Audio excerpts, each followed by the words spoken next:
Welcome to my channel, Perspective 101 with Janet.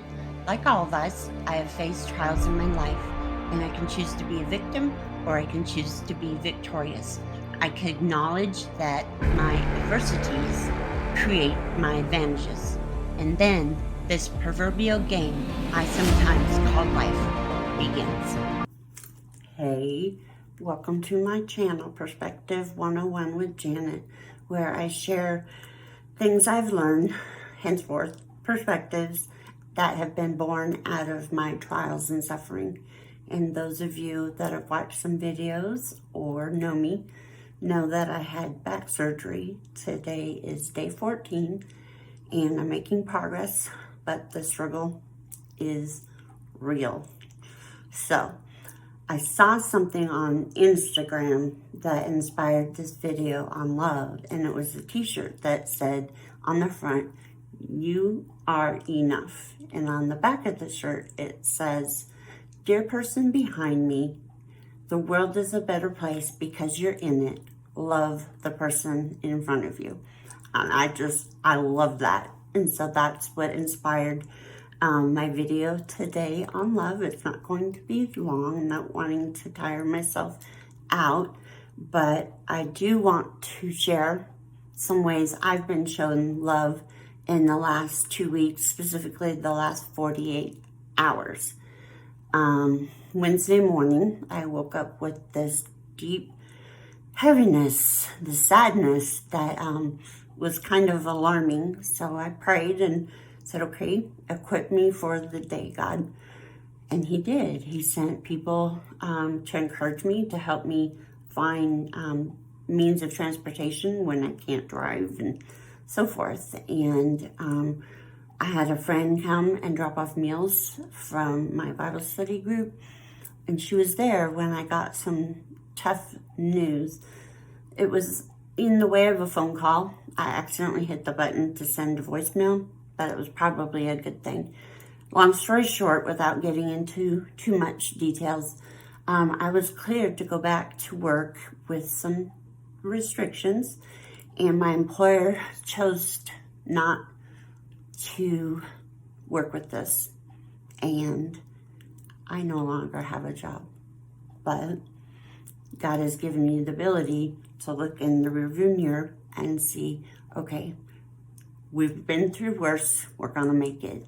And another thing is I had a head injury in 2015, so I shouldn't be able to remember some of these things.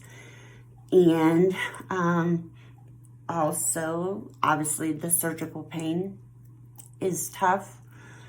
And I've had lack of sleep because of the pain. And lack of sleep, to me, isn't good for anyone, but for me, I have a diagnosis of mental illness. And in the past, before I stabilized, it would send my mental illness kind of southward. So I'm grateful for that. And also, pain and a mental illness led many years ago to a prescription opioid abuse. And I shouldn't be able to walk away and say, no more prescriptions, no more pills. That's not me.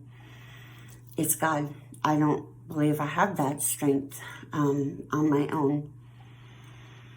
And so when I look at these things that he has shown me in the last 48 hours specifically, I'm reminded of his great love, not only for me, but for all of us. We're enough, no matter what we have said, what we have done. He loves us unfailing, unconditionally. There's no one that loves us in a better and more divine way. People in this world, no matter how dear they are to us, can fail us and let us down. Paul writes in 1 Corinthians 13:13, "Faith, hope, and love, but the greatest of these is love." And doesn't mean that faith and hope aren't important. It just means that without love, our works are dead. If we don't have love, then our faith and hope are dead. And so, that's just been a beautiful reminder this week, not only for me, but hopefully it can be an inspiration to someone out there. And also, when I reflect back and look back in my life, the people that have shaped me the most and inspired me the most are those that have shared their struggles, where they're past or what they're walking through. So my greatest longing for this channel is, okay, use me, God. Show your strength in me, because it isn't my strength. Show your strength. Show your love for every one of us, because we are all enough. So until then, hopefully next time you see me, I'll be feeling even better. And shoot me a comment down below, or at the end of the video, I will put my email. I have a lot of time, so I would love to hear from someone. So thank you so much.